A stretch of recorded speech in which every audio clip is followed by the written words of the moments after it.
મને બહુ ઓફેન્ડિંગ લાગે, બહુ આમ વાંધાજનક લાગે. એનું કારણ હું તમને હમણાં કહું કે C it is all about perspective.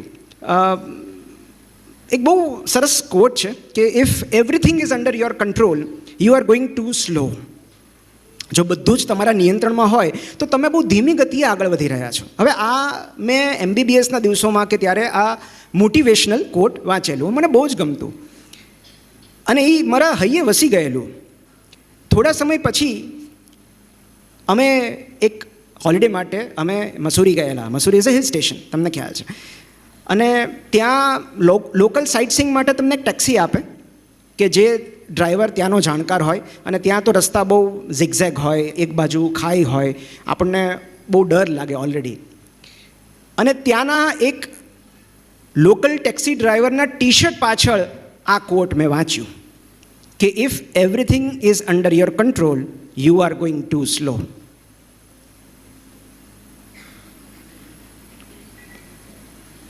Mood બદલતા કદાચ વાર લાગે, બધું જ સમજાય એવો આગ્રહ ન રાખો.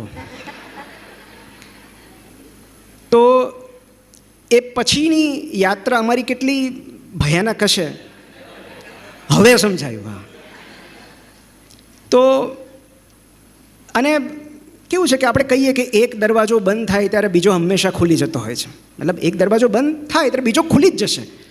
પણ આવું જ તમને કોઈ મિસ્ત્રી કહેતો,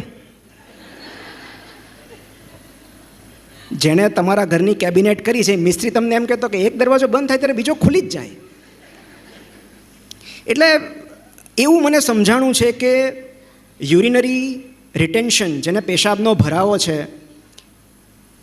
એવા દર્દીને હું ગમે એટલું મોટિવેશન આપું, એનું યુરિન હું નહીં પાસ કરાવી શકું. Come on, few drops, you can do it. 5 ml, 10 ml, મારે એને કેથેટર મૂકવું જ પડશે. સો ક્યારેક આપણને પ્રેરણાની નહીં, સારવારની જરૂર હોય છે.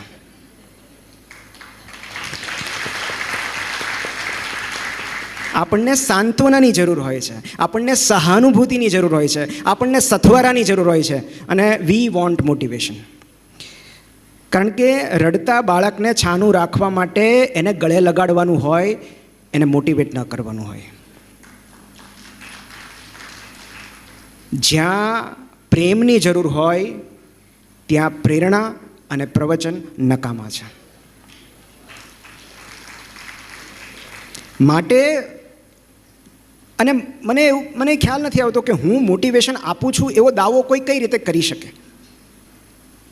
કારણ કે એ તો જે સ્વીકારે છે એ એમ કે ને કે તમારી વાત સાંભળીને અમને મોટિવેશન આવ્યું, થયું, you know, we felt motivated. હું એવો કઈ રીતે દાવો કહી શકું કે હું મોટિવેટ કરું છું? હા, હવે તો એ ફૂલ ટાઈમ પ્રોફેશન થઈ ગયો. તમે શું કરો? તો કે મોટિવેટ કરું છું.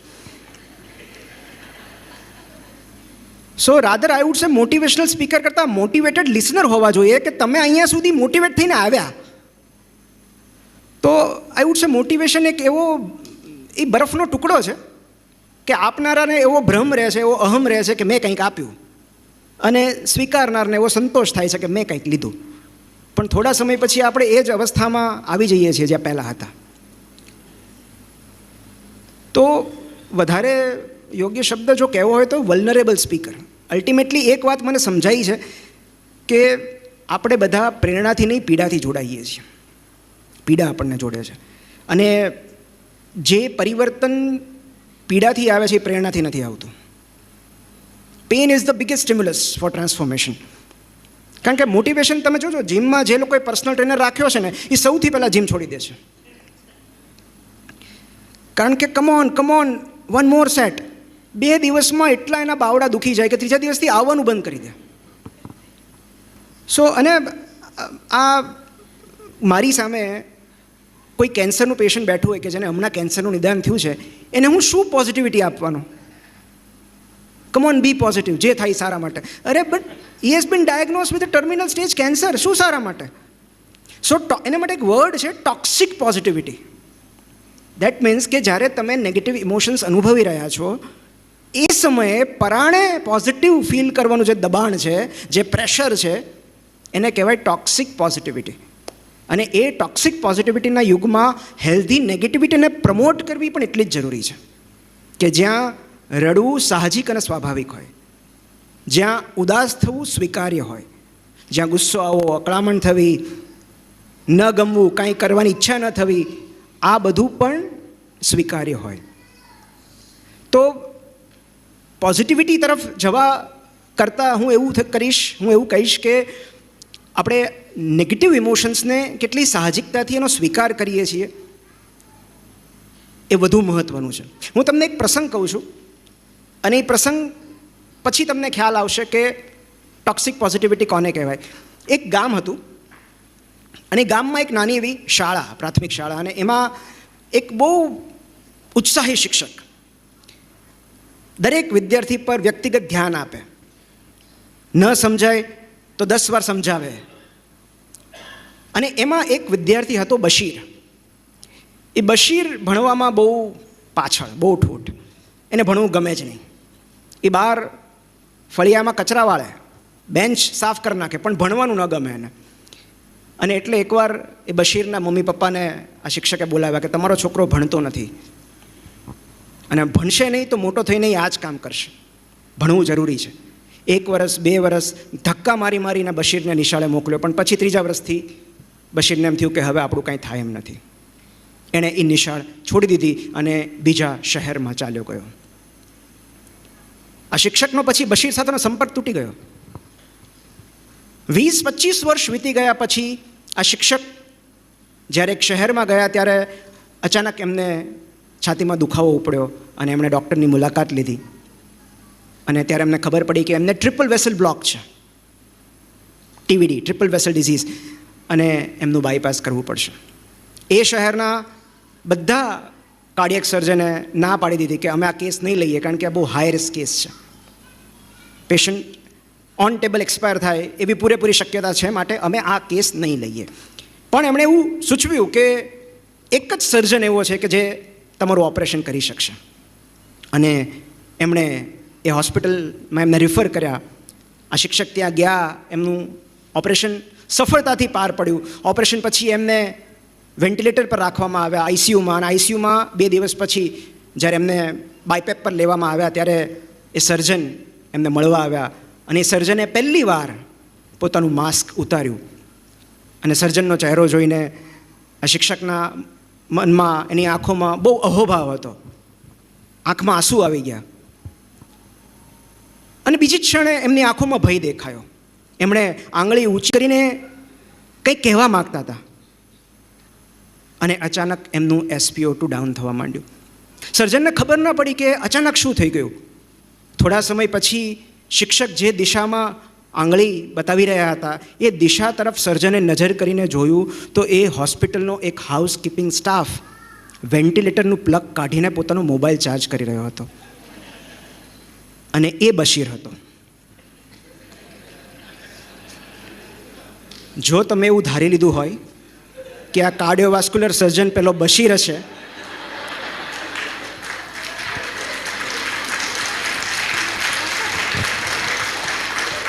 તો તમે બહુ વધારે પડતી મોટિવેશનલ સ્પીચ સાંભળો છો.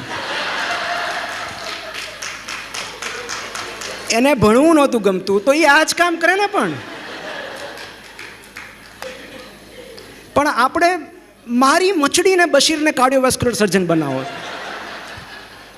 એ ખુશ છે હાઉસકીપિંગમાં, વેન્ટિલેટર કાઢીને એણે ચાર્જ કરવા મૂકી દીધો મોબાઈલ.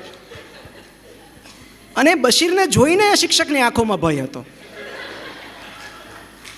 કે આ મને મારી નાખશે.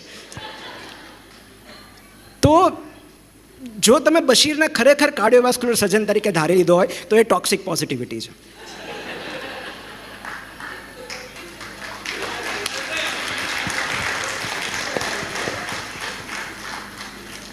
So we need to be realistic or realistically optimist. અને મોટિવેશન વિશે વધારે તો હું શું તમને કહું, પણ મારે આજે અપાર્ટ ફ્રોમ ધીસ હ્યુમર મારે એક સરસ પ્રસંગ તમારી સાથે શેર કરવો હતો. ખાસ કરીને રોટરીની જે થીમ છે, અને એમણે કહ્યું ને CSR, કોર્પોરેટ સોશિયલ રિસ્પોન્સિબિલિટી, પણ આઈ વુડ સે it is ISR also, that is individual social responsibility. Corporate તો બરાબર, પણ એક વ્યક્તિ તરીકે મારી શું જવાબદારી છે? તો ક્યારેક એવું બને કે અનાયાસે આપણે કોઈના નિમિત્ત બની જતા હોઈએ છીએ. મારી સાથે પણ એવું જ થયું હતું. અમે આંદામાન ફરવા ગયા હતા અને આંદામાનથી મુંબઈની ડાયરેક્ટ ફ્લાઇટ નથી. આંદામાન ચેન્નઈ અને મુંબઈ એ રીતે છે. તો ચેન્નઈમાં 35 મિનિટનું લેઓવર હોય કે જ્યાં આગળ જે લોકો આંદામાનથી બેઠા હોય તો ચેન્નઈ પેસેન્જર્સ ઉતરી જાય અને મુંબઈના પેસેન્જર્સ ચડી જાય ત્યાંથી. તો એ રીતે અમે આંદામાનથી ચેન્નઈ જઈ રહ્યા હતા અને જે કેપ્ટન હતા પાયલટે ડિસેન્ટ માટેનું નોટિફિકેશન આપી દીધું કે હવે આપણે ડિસેન્ટ થઈ રહ્યા છે. પણ એઝ યુ નો કે ડિસેન્ટનું નોટિફિકેશન આવ્યા પછી પણ ડિસેન્ટ થતાં બીજી 20 મિનિટ લાગતી હોય છે. અને આ જે એમનું અનાઉન્સમેન્ટ થયું એના થોડા જ સમય પછી અમારી પાછલી રોમાંથી પાછળથી એક લેડીની ચીસ સંભળાઈ, એક મહિલાની ચીસ સંભળાઈ અને અચાનક રડવાના અવાજો આવવા લાગ્યા. અમે બહુ આગળ બેઠા હતા એટલે એક્ઝેક્ટલી પાછળ શું બન્યું એ અમને ખબર ન પડી, પણ જે રીતે કેબિન ક્રૂ દોડાદોડ કરવા માંડ્યા અને જે રીતની ગભરાટ હતો એ રીતે અમને એવું લાગ્યું કે કંઈક ગંભીર છે. થોડા સમય પછી કેપ્ટને માઇક પર અનાઉન્સ કર્યું કે any doctor on the board, we need your help. એટલે હું મારી સીટ પર ઊભો થયો અને એક એર હોસ્ટેસ એકદમ દોડતી દોડતી મારી પાસે આવી, સર પ્લીઝ ધીસ વે. એમ કરીને એ એર હોસ્ટેસ મને પાછળ એ રો પાસે લઈ ગઈ જ્યાં આગળથી રડવાના અવાજો આવતા હતા. મેં ત્યાં જઈને જોયું તો વિન્ડો સીટ અને આઇલની વચ્ચે એક પેસેન્જર બેઠા હતા જે રડી રહ્યા હતા અને એમના રડવાનું કારણ એવું હતું કે એમની બાજુમાં 60 વર્ષની ઉંમરના એમના મમ્મી લગભગ બેભાન અવસ્થામાં પડેલા હતા. એમની આંખો અર્ધ ખુલ્લી હતી, આઈ બોલ્સ રોલ્ડ અપ હતા, મોઢું ખુલ્લું હતું, મોઢામાંથી ફીણ આવી રહ્યા હતા. અને મેં તાત્કાલિક એમની તપાસ શરૂ કરી અને સાથે સાથે હું હિસ્ટ્રી લેતો ગયો એમની ડોટર પાસેથી. અને ત્યારે મને ખબર પડી કે she is a known case of epilepsy. તો એમને ફ્લાઇટમાં વાઈનો એટેક આવેલો એપિલેપ્સીનો. એમનું શરીર એકદમ ઠંડુ પડી ગયેલું, પણ ફોર્ચ્યુનેટલી પલ્સ નોર્મલ હતા, પ્યુપિલરી રિફ્લેક્સીસ નોર્મલ હતા. એટલે મેં સૌથી પહેલાં એમની દીકરીને અને કેબિન ક્રૂને જાણ કરી દીધી કે શી ઇઝ અલાઇવ, તેઓ હજુ જીવિત છે. એ રાહતના સમાચાર મેં આપી દીધા. સમાચાર તો આપી દીધા, પણ પછી બહુ પ્રામાણિકતાથી કહું છું કે પછી શું કરવું એની મને ખબર નહોતી. કારણ કે મારી પાસે ન તો કોઈ મેડિકલ ઇક્વિપમેન્ટ હતા, ન તો દવાઓ હતી. મેં કેબિન ક્રૂને કહ્યું કે મારે તાત્કાલિક 3 વસ્તુ જોઈએ છે. એક એરવે, ગુડેલ્સ એરવે, એક પલ્સ ઓક્સીમીટર, એક બીપી ઇન્સ્ટ્રુમેન્ટ અને એક સ્ટેથોસ્કોપ. એમની પાસે ઓક્સિજન સિવાય કશું જ નહોતું. અને આઈ વોઝ લિટરલી ક્લૂલેસ કે મારે શું કરવું. મતલબ આપણે જોયું છે કે ફરહાન